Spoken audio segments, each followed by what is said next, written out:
This company has done some great work in Alberta and across the country with some of the largest corporations, public and private, in this land. So this is a very important team for you as a business owner to kind of get an idea of what you can do regardless of the size of your business.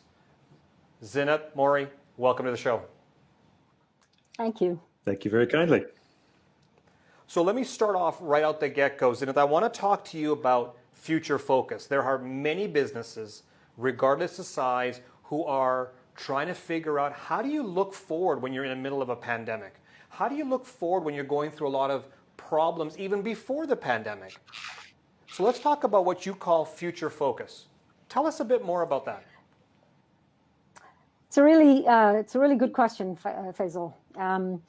It is very, even in normal times, it is very difficult to focus on the future, especially because of what we've been seeing, how the world has been complex. We have not been able to predict what happens. And now we, in fact, have just seen how right we were in the fact that we cannot predict what happens. We had never predicted the pandemic. So how do you focus on the future when the whole energy is really being drawn to the present, especially at this current time? So from our perspective, we always say, no matter what, even when things are going great and you've got a great strategy, you still need to focus on the future. You may be delivering in spades today and doing really well. You still need to look ahead. So now, because of what's happened, more than ever, you have to look at the future. However, now more than ever, it is the most difficult time to actually focus on the future. People are looking at how do we just survive, let alone look at the future. I don't know what's going to happen in 2 years, 3 years. I don't know what's going to happen in the next month. How do I focus on the future? Let me just try and survive. But there are ways. So Zeenat, can I just jump in there and kind of, I think you're probably going to get to this point, is what are some of the things that business owners need to do to start thinking about the future? Absolutely. Absolutely. You know, if you especially for business owners, if you make the future a separate activity, if you say, I'm going to focus on the present and then I will worry about the future when I know what the future is, then it's very difficult. You can't do it. What business owners need to do, and small businesses equally as much as large businesses, is to make it a joint activity. Number one, make the future and thinking about the future a single person in the organization. It should not just be the few people up at the top thinking about the future and everybody else just follows. Every person in the organization needs to think about the future from their perspective, from their world, their process, their business unit perspective. Yes, there will always be a few at the top that are looking at long term, and everything has to align to that long term, but every single person in their daily work, even right now, as they're working on a response to the pandemic and how do we survive, you do the how do we survive in a way that you are also building for the future. If you just respond to today, you will never get to the future. So that's one way you can make the future focus a part of the DNA of everyone and the DNA of the company and the DNA of the culture of the company. There are several other things businesses can do. They can help people learn more than what they're just good at. So, for example, if you create a very specialized workforce and they're only good at what they do, you're building inflexibility in your organization. If you start to cross-train people and they learn other things outside of their own sphere and outside of their own comfort zone, then you're starting to expand their capability and create a more flexible workforce, so that when something like this happens and you have to actually make do with what you have, you can pull people in different directions, and they will be comfortable doing that if you have built that capability in advance. That's a great point that you're mentioning there. And if you take any type of business, now you work with a lot of large corporations, but you can take the same point that you just talked about and bring it to your local restaurant. And if you can cross-train, if people can get a flavor of other types of roles and responsibilities, then they can actually see the vision of the future as well. And I think Absolutely. That's a fantastic idea that every business owner needs to understand. As entrepreneurs, sometimes we're very silo-based. We look at, this is your responsibility, this is all you have to do, you get paid for this activity, and that's it. And then the other part of this is, well, how do you not know what the future is when all we're doing is just focusing on our own siloed spot? So I think what we're doing is a great idea in this conversation to let business owners, regardless of size, if you've got more than one employee, which is yourself, you can start delegating and also cross-training. In your experience, how difficult is it to cross-train or provide people that additional skill set? Because sometimes some businesses will require a special skill to do a certain activity, but it's not always able to be crossed over to another type of employee. That's right. So there are very few skills. There are some where you really need specialization, and you need people who have to have had so much training before they get to where they've gotten to. But I think for most stuff, what you can do, what you do is you indulge people. You actually throw them into things with others, with mentors, with people. You shadow them with people who are experts. And while they're shadowing, they may not necessarily be able to take over fully what that expert is doing, but they could do a lot more than they would be able to do now. So throwing them into those things, initially it's hard, but people rise to the challenge. When you create higher expectations for people, they will rise to those expectations. If you have lower expectations, obviously that's what you will get.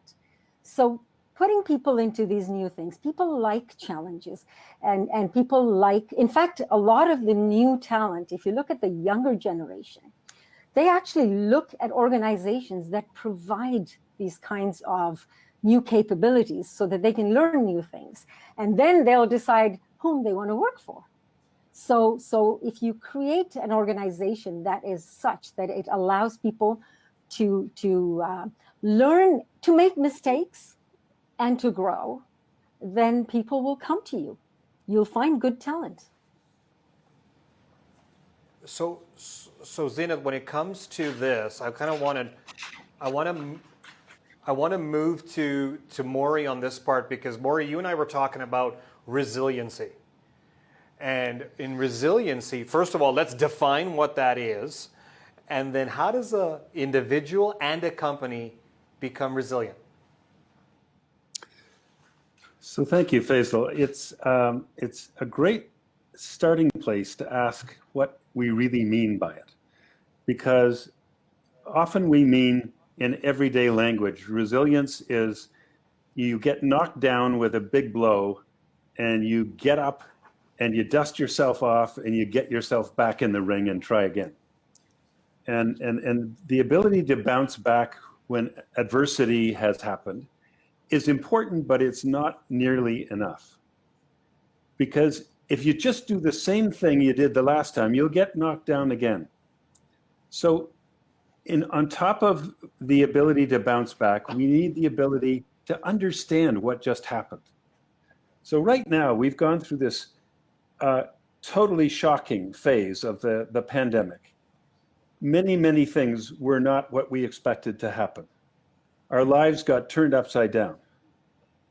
If we make some meaning of that, if we understand what just happened, and then we say, what do we most believe is likely to happen? And that won't be one thing. There may be 2 or 3 different alternative futures that could come around the corner at us. How do we have to get ready for that so that when we get back in the ring, we have a plan? And the plan is to get us somewhere else than we just faced with the blow that knocked us down in the first place. That's a key beginning point to what is resiliency. You know, Morrey, I wanted to kind of just jump in there and say, I've been told by some of my peers in my industry have said, if you always do what you've always done, then you'll always get what you've always got. Is that kind of what you're saying when it comes to resiliency, is trying to look beyond of what you've always done? Or possibly in a crisis like today, it'll be much worse than what you always got. And so how do you get there, not just as an individual? So you, as an investment advisor, you need to do some of this yourself. But if it's just you and your colleagues each doing it individually, that's not good enough.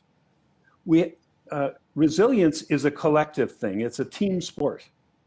And if we in our organizations work together to understand what's coming, to debate what kinds of ways we're going to have to adjust so that we don't get knocked down the second time, then we have a lot of different resources and ideas that we can draw on. We're not just doing it individually. And I think a lot of the organizations that you see that have been moving quite smoothly through this whole period are ones that already prepared their people for a variety of different circumstances that might unfold and gave them new capabilities so that they could collectively work on this and collectively adjust. And I think that's a big part of what it takes to make this work. So if everyone in the business, even if there are 3 people in the business, if everyone's working on how do we stay resilient and how do we prepare for tomorrow, which may be quite different than today, and today is hugely different than what we expected it to be. If we're all doing it together, we have a much greater chance that it's in the DNA of the organization that we are collectively, as a business, as an enterprise, we are resilient. So Zeenat, I want to go to you on this one. When it comes to this big change, the shift that sometimes we have to look at, the focus that we need, we start talking about promoting the initiative. As entrepreneurs, business owners, or leaders within the company, how do we promote this initiative? So I'm going to take you back to several decades ago, for example. Many decades ago, there was the social contract, if you think about it as a contract, between a leader and followers or employees, was one of the leader leads and the followers just take instruction. And the last number of decades, we know that that is no longer kosher. People don't want to just come in and take instruction. They want to be able to do things. However, there are still some organizations that actually are very top-down, and there are some leaders who are top-down. But if you really want to become a future-focused organization, a future-ready organization, one that is resilient, you need to create that capability internally where everybody is taking initiative. And just by saying, a lot of organizations say, we're switching to everybody can go and take initiative. It does not happen by accident. It does not happen by just telling people, you're going to go off and take initiative, because often they don't know how to. Often the environment isn't there for them to step up and take initiative. So you hear a lot these days, for example, organizations saying, employee engagement is a big thing for us. We want every employee to be engaged. And we're going to be measuring this, and there's tons of surveys being done, employee engagement surveys, and are people loyal to our company? Will they recommend our company to other people? And that's engagement for them. For us, Engagement is about taking initiative. When people are actively engaged in working on business problems, on identifying and taking charge of where to take the company next, that for us is true engagement. And that for us is taking initiative. How do you promote that initiative? And that's the thing that I think companies need to focus on. So this is a good point you talked about, Zeenat, when you mentioned when you start going to the surveys, the data, the information, all this stuff that's coming to a business leader or an entrepreneur's desk. And now with the internet and our friends at Google, we have so much data coming our way. And Morrey, I want to go to you about this because one word that you used with me was tsunami, a data tsunami. And this is so true. The amount of information I get to run my business is crazy. And sometimes I can see some of my peers, other business owners, having paralysis because of analysis. So walk me through the data tsunami and how does an entrepreneur deal with that? So this is a question at every level of business, and an entrepreneur probably faces it more than many because an entrepreneur doesn't have all of the resources that a very large corporation has, but the flow of data is nonetheless just as high in volume. And so people are struggling because there's far more data than you can absorb.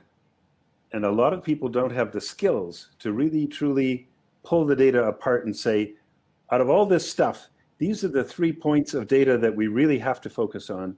This is stuff that is giving us a strong, clear signal. And this is noise.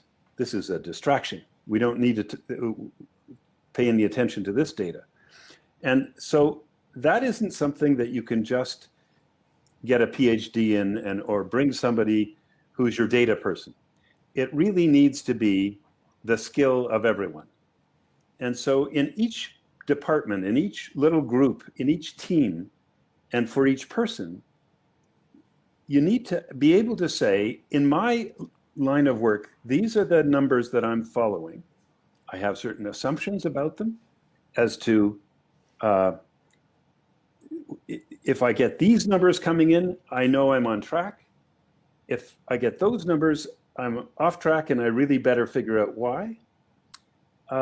People need to have these as a regular part of their discussion. And rather than just going out and getting a whole ton of data and dumping it on your desk and saying, well, I've got to make some meaning of this. You need hypotheses to say, this is what I think is going on out there in the marketplace. This is what I think is going on with my workforce. This is what I think is going on in social media. I need to know these things, and I have a kind of hypothesis about what's going on, and I'm going to test it. And so a lot of what data is about what we've been discovering, all of us, in getting to know what scientists do these days. They don't know a whole bunch of things. They test. What they do is they get a hypothesis and say, we think this is what's happening. Now let's test to see if it's true. And then often they find it is, and they learn something new, and they get a new hypothesis, and they keep working that way to make some sense of what is otherwise too much data and too raw data. Morrey, let me just jump in there and ask you this question. When you use the word test, entrepreneurs and business owners will say, wait a minute, if I'm testing stuff, I'm putting money or risk on the table. Mm-hmm. And that could be costly to me. I could be testing in the wrong way. I may not get the results I'm looking for. So why test? Or what's the risk beyond failure? And what else do I have to worry about if I don't test? So if you don't test, you can bring out that brand new product, and you have invested an enormous amount in its design and its implementation, and then you discover that the market doesn't really want it.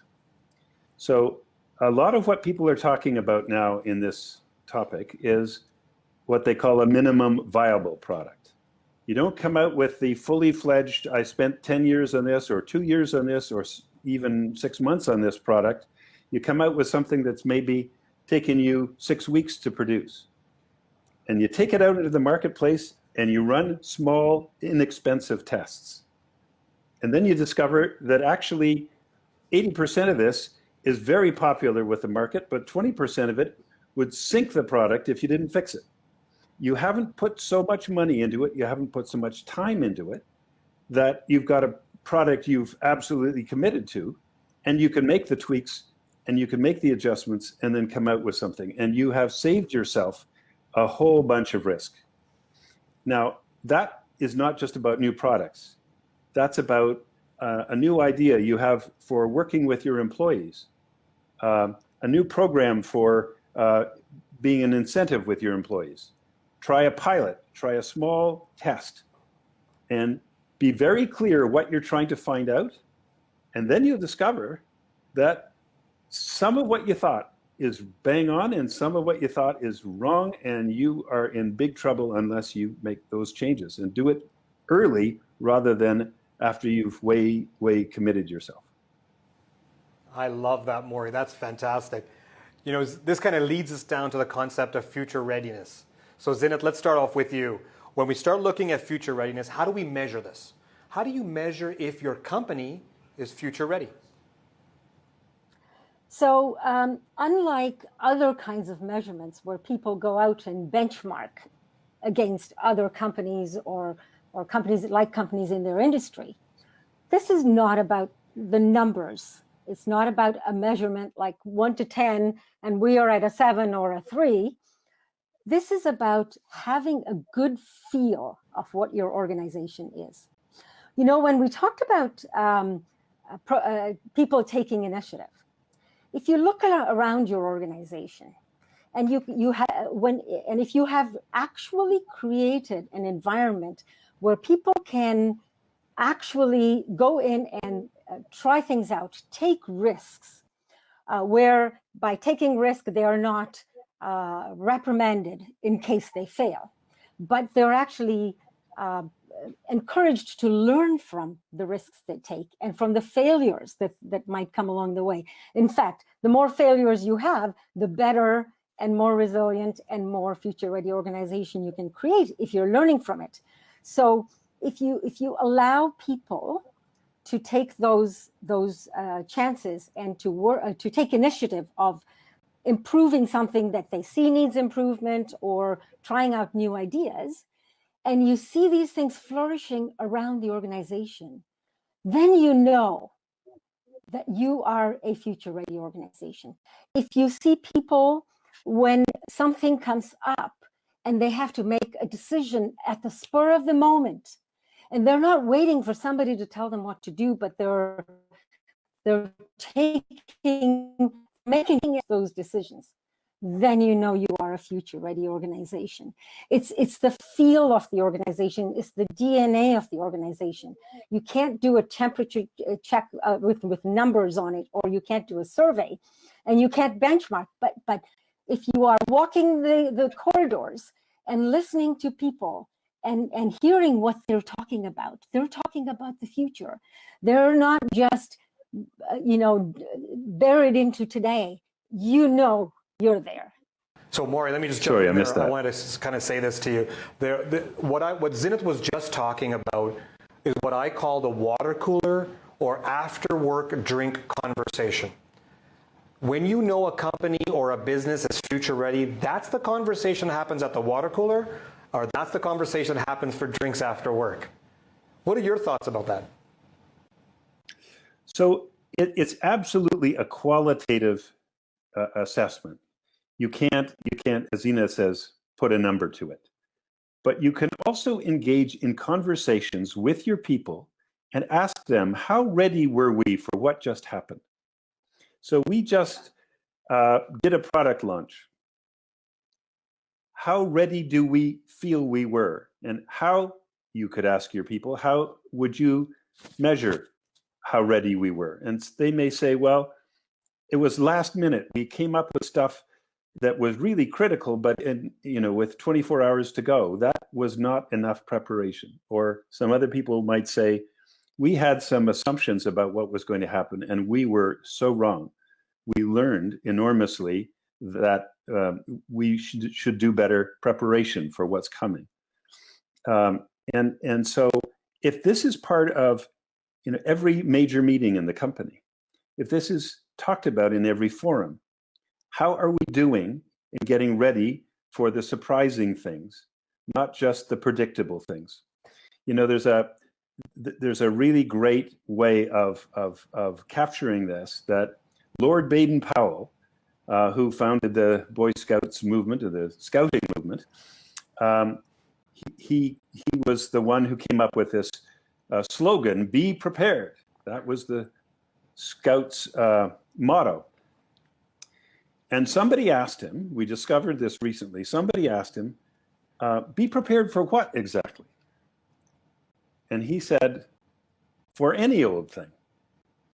Because he was really flagging way back then that there are so many things that you cannot be ready for precisely, for those things exactly, but you have to be ready to be adaptive and agile and flexible and go with what you learn. And your people, when you have conversations about reviewing back what just happened, they will have very clear and very sharp views for you about where we were ready and where we were not. And so it's not about tracking a number, it's about constantly trying to make it better, that future readiness quotient in our organizations. Zeenat, we have a couple of minutes left on the show. I wanted to reach out for some attention from you about, you guys have built this business called Guided Futures. And the work that you've done with large corporations, and you even mentioned about startups and so forth in the past in our conversations before the show, there is a genesis to why you built this business, why you think there's a need for Guided Futures. Tell us a bit more about the company and tell us your why. Yep. So just a little bit about how we actually got together, and it was because of our why. I spent many years in a large corporation working for a large financial institution. And one of the things that I personally was interested in creating in the organization, and I did, at least within the world that I could influence, was getting people engaged in building a future that they would love to live in, rather than living in a future that somebody else had planned for them. So that's the thing that I was focusing on with my team and an extended team. And I was sort of, my role was an internal consultant. There was a major restructuring exercise that was happening. And Morrey came in as an external consultant to help us out. He and I led this initiative. And normally, an external consultant, from my view, was the big experienced father coming in telling me how to run my business. And that's not what we were looking for. And what we found with Morrey was that he was there more to help us get to where we wanted to go, and to teach us how to think differently, not telling us what that future might be. And that's exactly what we were trying to create internally. So what we found was we were very aligned in our values, and we worked on this initiative. It was very successful. And we thought, we should do this for a living, and we could help organizations. And so talking about the large organizations and the small organizations, our goal is to go in and help create internal capacity, where internal people get an opportunity to learn new things, to build a future, and to own that future, as opposed to being told what to do. That's really how we came together, and that's our passion, and thus Guided Futures, as you said, We guide them, we help them think in different ways, we challenge them if they're not challenging themselves enough. But in so doing, they actually learn how to do this themselves, so that they're not relying on external people coming in time after time to get them to where they need to. They learn how to do it themselves. And that's the big one that we talked about in conversations, Zeenat, where you were saying to me, your entire business is not telling an owner or employees what to do. You're helping them figure it out themselves. Because that skill set is, you can't put a price on that. And that's what I think I really like about the business that you have and why we wanted you on this show. Morrey, Zeenat, thank you so much for taking the time out today. We are all out of time, unfortunately. But for those of you watching, if you want to watch this whole episode all over again, or any of our business experts, influencers, business leaders, politicians, you can go to YouTube, Real Talk with Faisal Karmali, and we'll see you there. Thank you. Have a good night.